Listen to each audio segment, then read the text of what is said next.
Well, good morning, good afternoon, or good evening, wherever you're tuning in from. Welcome to the Truck Around and Find Out podcast, where we talk about trucking topics throughout our kind of area of northern Colorado and the nation here. I'm Keith Couch. I'm with Rush Truck Centers of Greeley, Colorado. And I also have Rocky Mountain Peterbilts on YouTube. And we also have Ryan Byers. Good morning, Ryan. Good morning, Keith. How are you doing? Good. Ryan has Front Range Compliance and DOT University. So with that, how's the week been? It's been good. We started off the week. Our week this week started off on Sunday, and we headed to Arizona.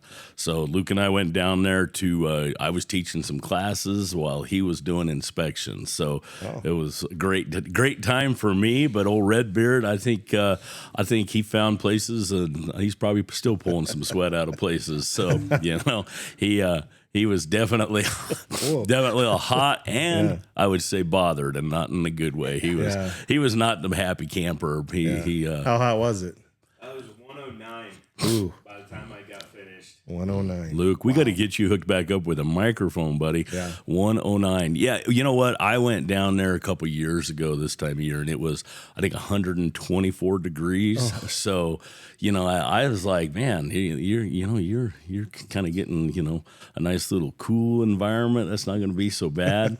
So I think it was 110 last month when I went down there for another company. So yeah, I don't know what he's complaining about. I say that, well, I'm teaching a class and air conditioning and all that good stuff. But yeah, we went down there. I took him, we got down on Sunday and we went downtown and ate some dinner, and then kind of headed back to the hotel to get ready for the next day. So good trip. Started that week off. I think it was definitely a long day traveling. We didn't get back until right around I think it was 11:30 that night when we got back home. And yeah, I think Luke's long day caught up with him because he wasn't feeling too good the next day. So probably needed a little bit more hydration. A little heat stroke. little heat something. Mini stroke. Yeah. But no, it's been a good week. We taught a couple classes, worked with a couple companies, and had a lot of phone calls and emails, and just trying to drum up some more business and sales and all that good stuff. I mean, you know how it goes. It's you're always trying to talk to somebody, keep some things going. Yeah. We're still working on that local crash that happened a couple months ago. I don't want to name the company, but was in one of the local towns and turned out to be a pretty serious crash, serious bodily injury. And we're coming up on the 2-month mark, and the police department still hasn't released the truck. They still haven't done the investigation or the inspections into the vehicles. Everybody's wanting to know what's going on. Rumor is that some parties have retained legal counsel to levy a lawsuit against the city for the intersection. So the company, everybody's kind of concerned if maybe that's the holdup and people are in CYA mode. I don't know. But, kind of been dealing with that little mess this week also. So definitely been exciting. So, yeah, and how about you? How is the week going this week for you and good old Rush Peterbilt? Good things. Things picked up there for a little bit, but with diesel back up to $5 a gallon, it's slowed right back down. So. Boy, we were really kind of hoping that things, it started to settle down. Fuel prices started coming down. I know here our phones started ringing a little bit more. People were getting excited. Got a few new companies that came in looking to get started. But yeah, like you said, with everything that's going on, it's fuel prices. Trying to find drivers. Yeah, if I could sell trucks with drivers, I'd be rich. Yeah, but I think that's illegal. Can't find drivers to here. You can have this driver. I think that's illegal, but it's the same, and it's not one industry. It's across all the industries. Finding qualified drivers is getting really, really tough. Yeah, and people that actually want to work. Yeah, it's been tough for a really long time, but it just seems like that driver shortage has gone down and down and down. I kind of contribute a lot of that to the FMCSA too. Going back, we talked a little bit about it this morning. Going back to that honor system that they flooded the market has been flooded with drivers that aren't actually qualified to drive due to CDL schools that were fraudulently conducting their training programs and letting anybody get their CDL. So the market gets kind of flooded. It gets really hard to compete, when you've got certain employers that are hiring individuals that aren't truly qualified. They're not paying them what it's worth. They're not doing the maintenance that they're supposed to, and so they're making all the same money, but they're not paying as much. So they're essentially getting rich off of this, while the people that are trying to follow the rule, and I feel like this is a Russ justice topic here. Well, I'd love to hear him fire up on this one, but because I've heard him say it so many times, like we work our tails off to make sure that we're doing everything we're supposed to, but all these other people out here are doing everything they can to skim and cheat. We're losing loads to them, and that. And how many times have we had that conversation with Russ? Oh, a lot. But I mean, going back to Russ, this has been a few years ago now. I remember, he was working a highway project on I-25, and they kicked him and his guys off because he was running legal with the hours of service. And he literally, a person from the state highway project told him, well, if we would have known you were going to run legal and adhere to the rules, we wouldn't have brought you in here. And that actually resulted in Luke and I went up and we set up and videoed and their sites where they were working to get all the different companies that were coming into it. And it was exactly what Russ said it was. I'm not gonna say that out loud because we'll leave that one for Russ to say someday when we get him on the podcast. Might have to censor him a little bit or do a couple bleeps. How do you beep him? Beep. Yeah, Luke, can you run the beeper button? You're gonna need it with Russ. I don't know if Russ is listening or watches us. I sure hope he does. But yeah, we went up there. We videoed it. I think we found like 40 companies. They were all different. They were initials. They weren't legitimate. Then the trucks looked like bucket of bolts. And sure, they were running. And we did the time. And we figured out the time from the pits to the job site. They could only do, I think, 3 trips in a shift if they were going to keep it within the legal 14-hour days, that kind of thing. And by the time it was 3 or 4, I can't remember exactly, but anyway, so they pushed Russ. I got Rush and they're stuck in my head. They pushed his company off and they kept this up. Well, we filed a complaint on it, and they actually shut the project down, so he got to come back on. But they discovered that all those trucks that were running illegally through this state highway project on I-25, they were all running illegally. Half of them didn't have insurance. It was just an absolute nightmare because it was one guy that got the contract, and then he did basically internal brokering, and he went and hired all kinds of his little cronies that were, you've got a truck, yeah, you can come on. You've got a truck, you can come on. No real vetting. Well, he's putting them in there under his authority, but the only problem, there was no real authority exchange. They weren't doing any of that. I said he could be on the job. Yeah, exactly. Yeah. And then it turns out that, you know what? They don't have insurance. And that's either. what we need to crack down on, is stuff like that. Well, I agreed, but that would take a lot of oversight by the state and everything else. And that's what's amazing. This is a federal job.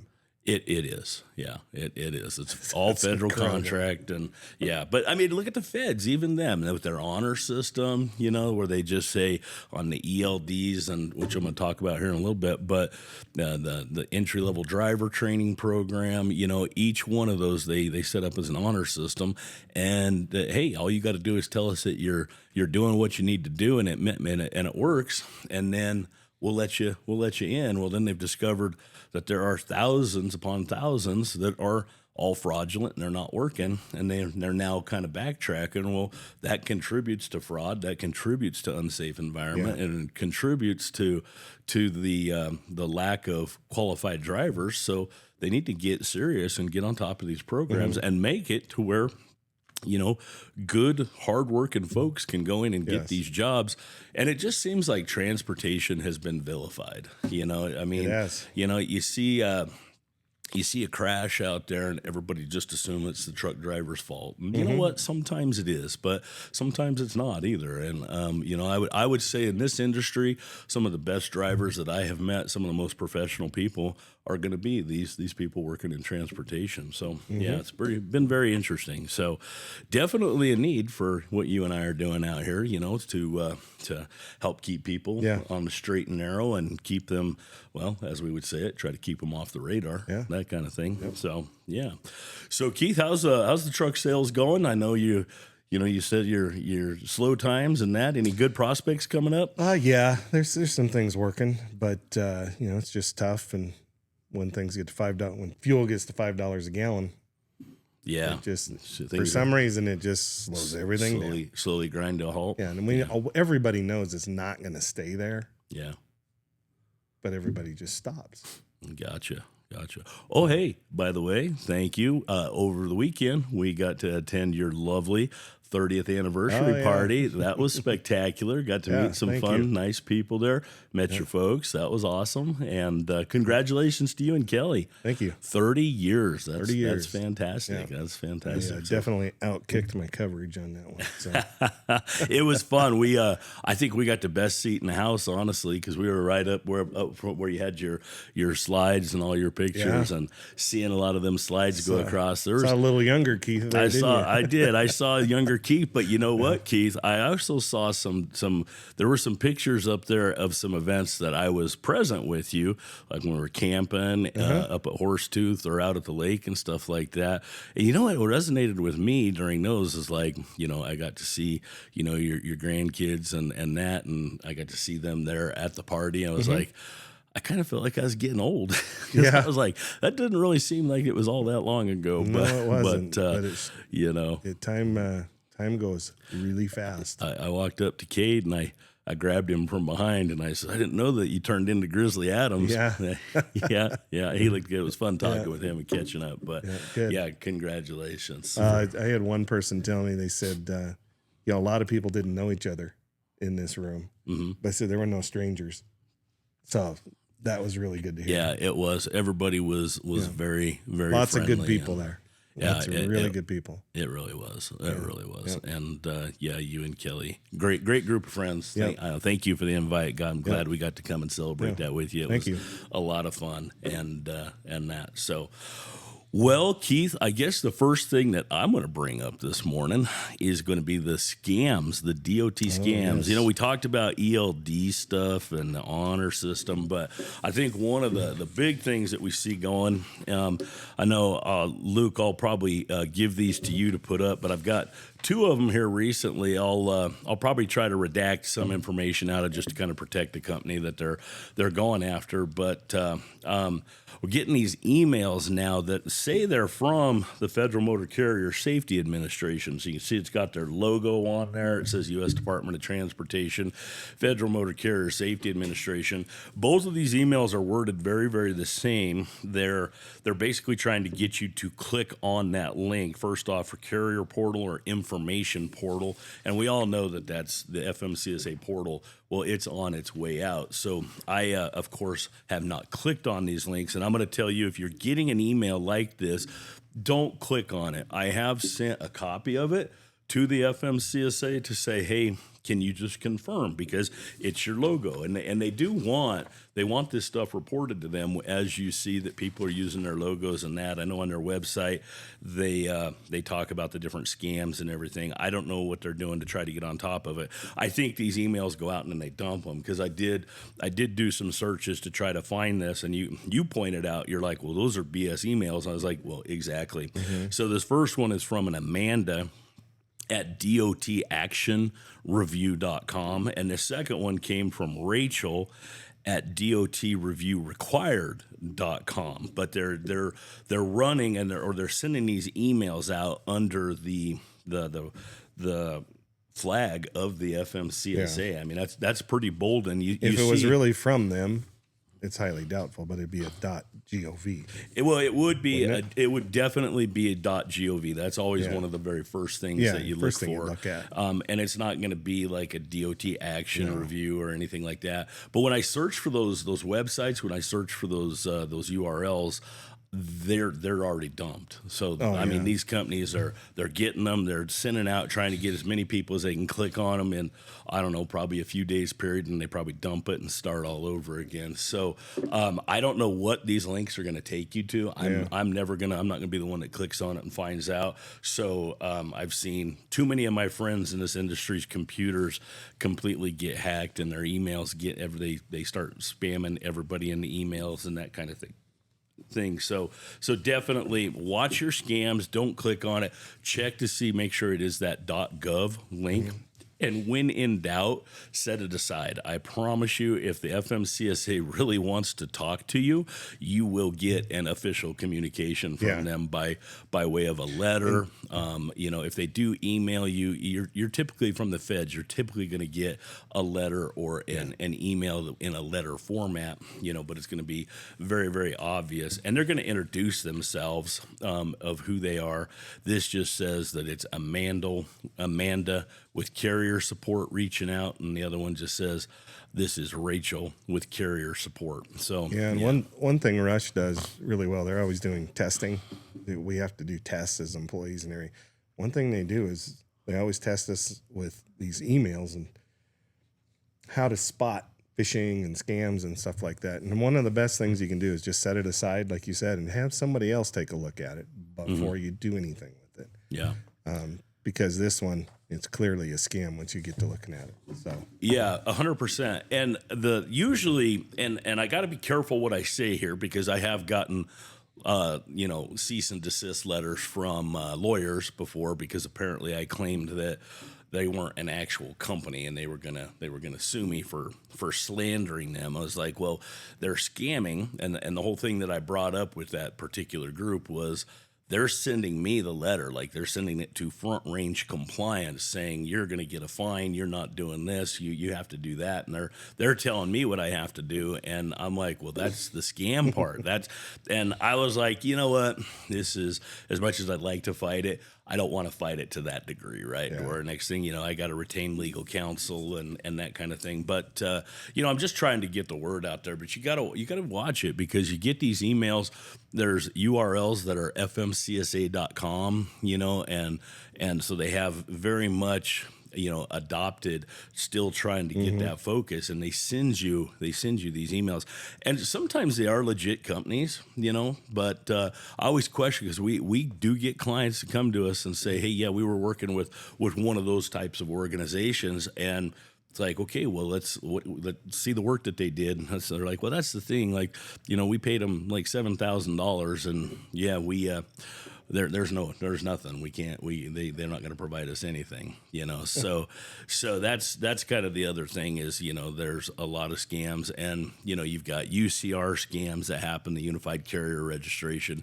That's going to be that annual tax that every motor carrier has to pay once a year if they're interstate. And the fee, there's a lot of phishing sites, lookalike sites that look like the UCR.gov site, but they're not. But if you pay attention to the fee structure, it's astronomical. So, and it's 3 screens when you file that. It's like you click one, you say, hey, this is who I am, click through, and it's done.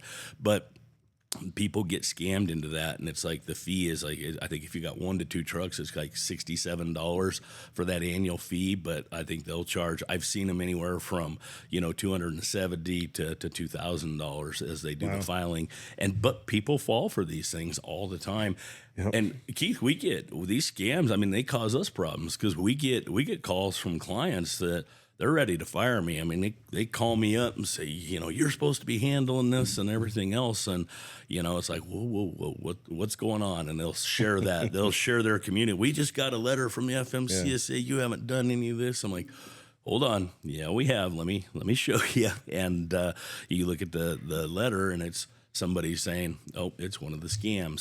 So when you do get those, reach out. I know if you're working with Keith with trucks, he's very knowledgeable in this. He spotted this one instantly when I handed it to him, and you're always welcome to reach out to us. I would also encourage you to reach out to your state trucking, associations. They're always great contacts to have, wherever you're at. Usually you have your state trucking association. Here in Colorado, we have CMCA, Colorado Motor Carriers Association, and good resource. I'll use the resources available. But you can also reach out to like your local motor carrier safety offices. Here in Colorado, they're pretty responsive, that kind of thing. So, yeah.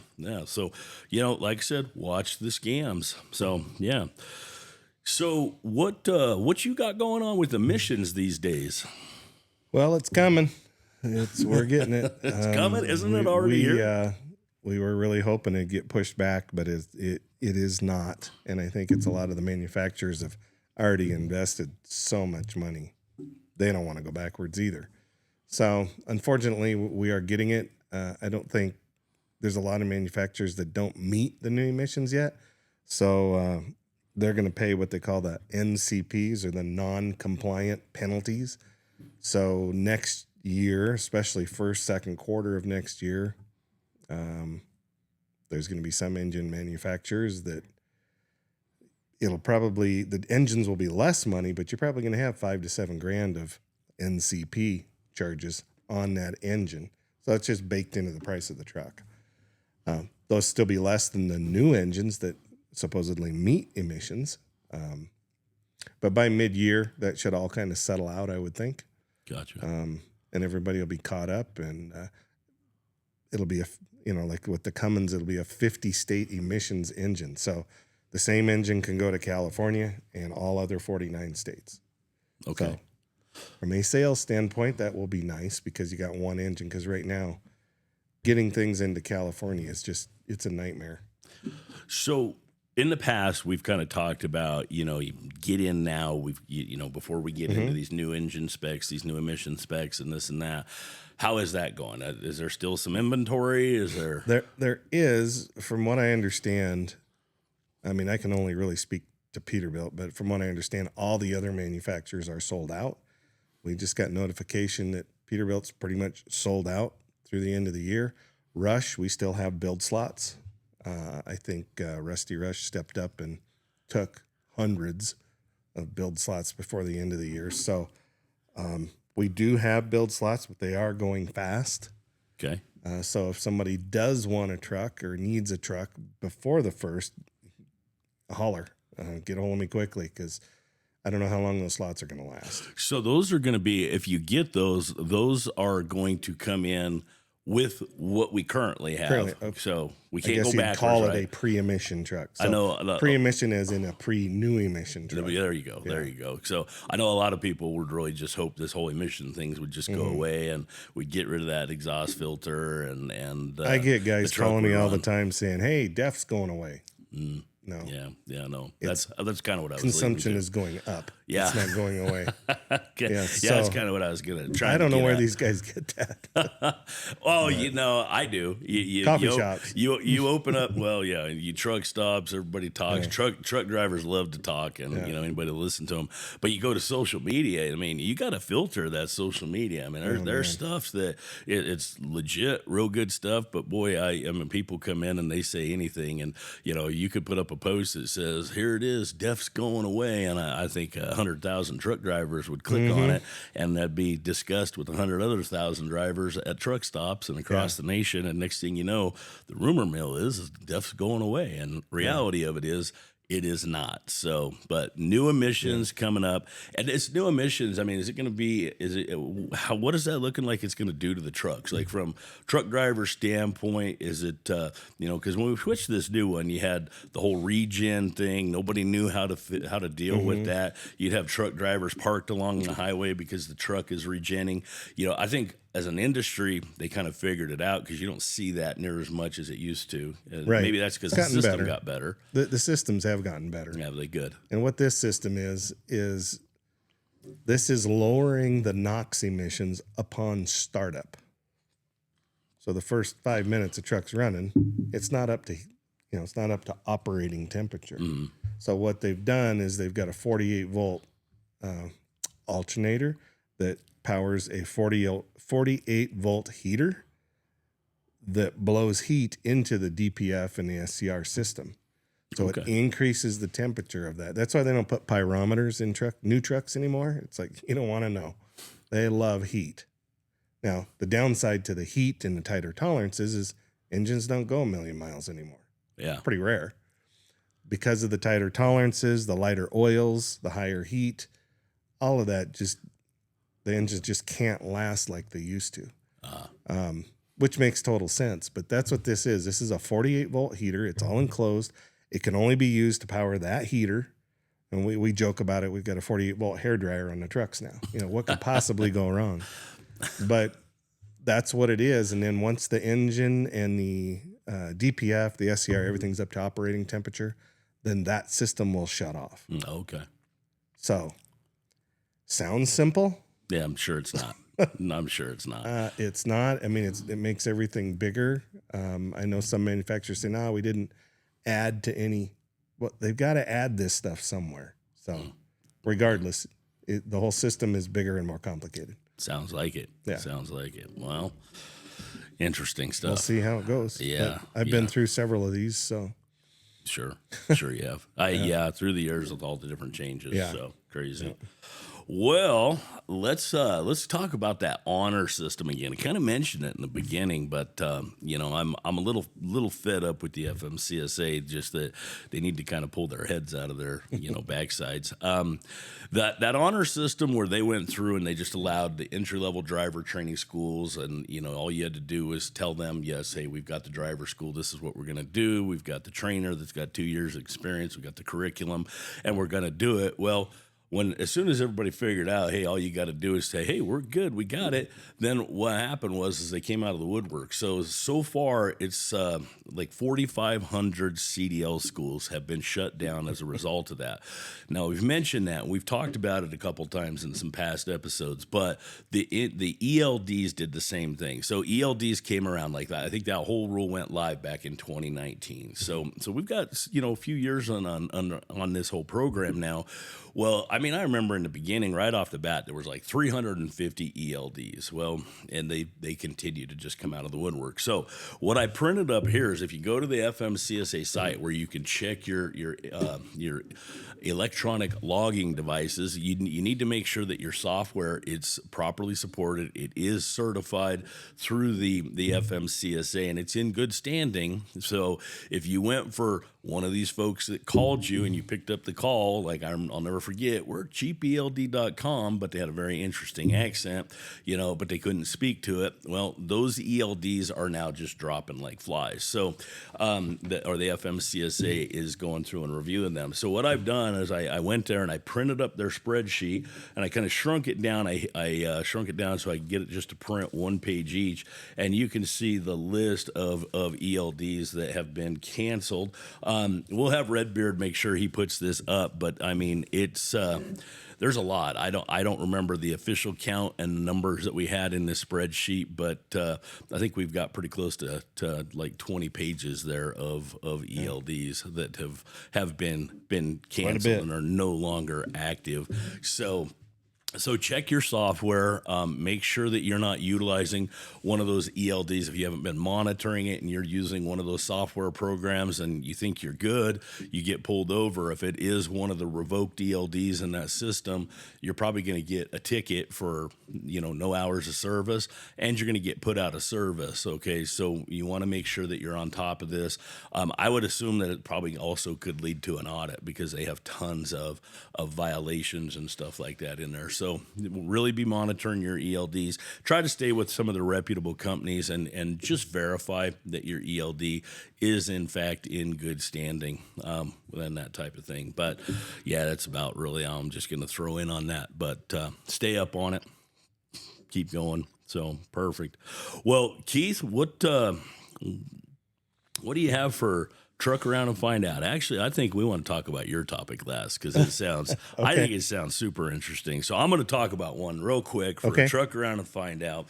Got a phone call last week from a motor carrier. It was an insurance referral, which we love the insurance companies. Everybody's, I don't know half of these insurance agents, but they hear about us. So they're like, hey, you got to go to Front Range Compliance, get your stuff squared away. Well, this call came in and I've got the form here, just kind of show them. I've redacted everything. So there's no carrier identification. So we don't know who this is. I don't want to throw them under the bus. And the last thing I'm doing is trying to embarrass anybody. Everybody at one point needs a little bit of help on top of some of this stuff. When it comes to DOT safety and management, it's kind of the snowball effect. And I think you would probably agree with that. Is if the longer you let it go and the bigger it's going to build, it's going to get really, really hard to get this corrected. And I can compliment this guy because he's got 3 inspections and he's just now trying to get on top of this. The problem is the 3 inspections that he had. They happened back to back to back in March, 3 inspections and an extremely healthy list of violations that are going on. So his insurance company, he called and basically said, hey, you need to do some data queues issues and get these cleaned up. I mean, one of these inspections that we have that happened, well, it would have been in October of 2025. So I guess they weren't right there too close to each other, but still within that year time frame. One of the inspections had a total of 14 out of service violations. Now, I can tell you from my days of doing enforcement, I think the most out of services I ever really truly recall on a single truck was 7. I remember 7, but 14. Some of them I noticed have been kind of cited over and over again. I'm not sure if that was, a stacking of charges. I have a feeling that each like frame crack and things like that, I think he probably found different frame cracks, so he wrote up each individual one that was going on.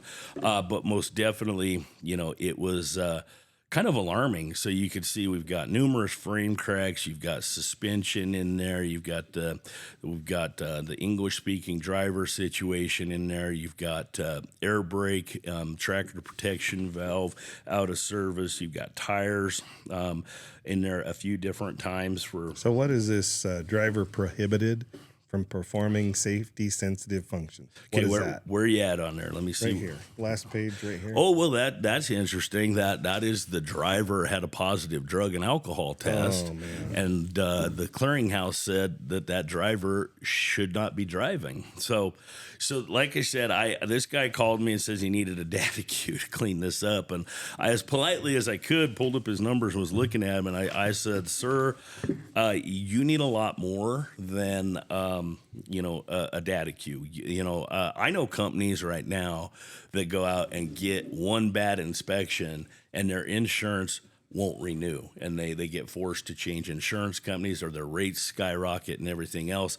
I told him, I says, I'm assuming your insurance company asked you to call me because an insurance renewal or getting insurance, given what we see here, is probably not going to happen. I don't even think that, the companies that you can pay them an astronomical amount of money are willing to insure this, because it's almost guaranteed that this is gonna go down. But you need to get on top of this whole program. Yeah. And I tried to run through it with a few things on there saying, hey, this is what you got. What do you have going on? He didn't seem too interested in really investing. So, so maybe that's a blessing. I just hope somebody they haven't crashed yet, but if this is how they're running their company, hopefully they don't get to that point. But most definitely going to be pretty tough to insure that company. So for Truck It Around and Find Out, this is a prime example that when you get your program started, you've got to get in there. You've got to take these programs serious. I mean, just the insurance alone is astronomical. Mm-hmm. And if it goes south and you get some bad inspections, it's next to impossible to keep that thing running down the road. And I mean, this is all public information. People can see this stuff. So when you're trying to get contracts and you're trying to, grow your business, they're not going to want to do business with you because they know their freight, it's going to be stuck out in the middle of nowhere, and they're not going to get it received, or you're going to be crashing and they're going to have a full loss. So anyway, so that's my Truck Around and Find Out. Keith, I want to know about this truck. So you called it a what? Super dump. A super dump. Okay. Yeah, this is really cool. We don't see these very often We in don't. Colorado. What it is, for anybody who might not know what a super dump is, it's a single dump truck. It's got a 19.5 or 20-foot dump body on it. You got a 20,000-pound steer axle, 46,000-pound drivers, double framed, and you got 3 pusher axles. And then you have a bridge master axle, I guess you'd call it, that drops down out of the back of the truck that extends your overall outer bridge with 7 axles on the ground. So what it is you can haul 80,000 pounds in a dump truck. Okay. Federal bridge. And that's where we see most of these super dumps go when companies have to run federal highways to make their route. This one's going to run between Grand Junction and Gypsum. Okay. So it's all I-70 the whole time. So because there's no other way no short way to get from Grand Junction to Gypsum. So it's federal bridge. And this one's most of them you see in a Peterbilt are going to be a 567. So slope nose.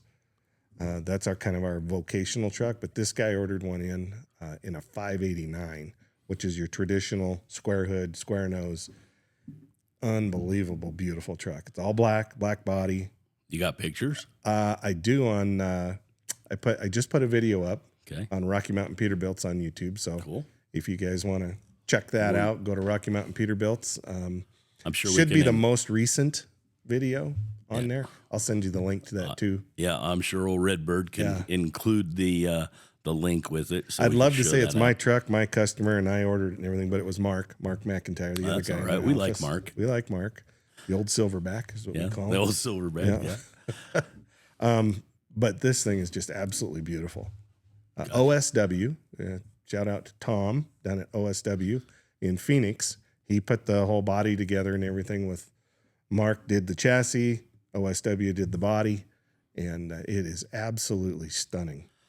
Right. Beautiful truck. So I've got questions. So I know that you've got some steerable axles and stuff on there. When you get all those, when it comes to like tire wear and everything else, how does everything hold up? Is, with Good. turning against all that? And They're self-steering, the 3 pusher axles. They're just, as the front turns, they've got a spring system and they just follow. yeah. Yeah, so Gotcha. they don't scrub Yep. or anything like that. No worse than anything else. No work. Yeah. And I knew that was the case. It's just, sometimes you see them and you're just, And that trailing arm, that's got 315s on it, I believe. So they're 10,000 pound rated tires because it's a 20,000 pound rated axle at the rear. okay. And that also follows. I got you. So on this truck, now do any of those axles like that are in front of the drive axles? Do any of those raise up? Yeah. So when he's empty, so They're all air up, air down. okay, So all three, when you're empty, all 3 of the pushers are up, and that big Bridgemaster axle out the back that comes up. So all you have is your steer axle and your drivers. okay. So I got like you. a standard tandem dump truck. Sure. Very interesting. And So the minute you get off road, you pull them all up anyway. oh, of course. Yeah, the minute you get off the interstate, flip Yeah. your switches on the dash here and get them up. Yeah, of course. Yeah, very, very interesting. I'd love to see that combination. It sounds It's a absolutely. beautiful truck.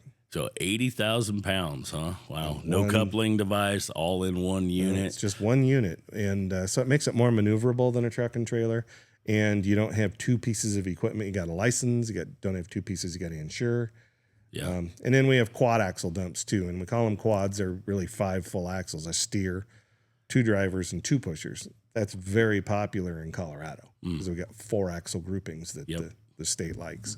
So we still have those too. Yeah, I know. I was talking a while back with Dennis Atencio, and he recommended that we do a TAFO and talk about all the permitting in Colorado and that kind of thing. So yeah, maybe And we could maybe do in one the on future. bridge loss. Maybe we could get Dennis on here to help us talk about that. I think he's got a little experience. I know he's been doing some hot shot stuff. So over there at on his own, but kind of some stuff that Apex doesn't do. So he's trying to fill some gaps. But yeah, Dennis is a good guy. I'd love to get him on the show. Yep. So and I know he's watching us. So hopefully we can get you on here soon, Dennis. Get Dennis and Russ on here. Oh, Russ, yeah, Russ would definitely be fun. That'd be a good episode. We got to get him out here. Yeah, we might have to put a mature rating on that one. So yeah, he's a great guy. So perfect. All right. Well, Keith, is there anything you would like to add? Any information you want to get out there? I am good. Perfect. Well, I'd like to thank this community for,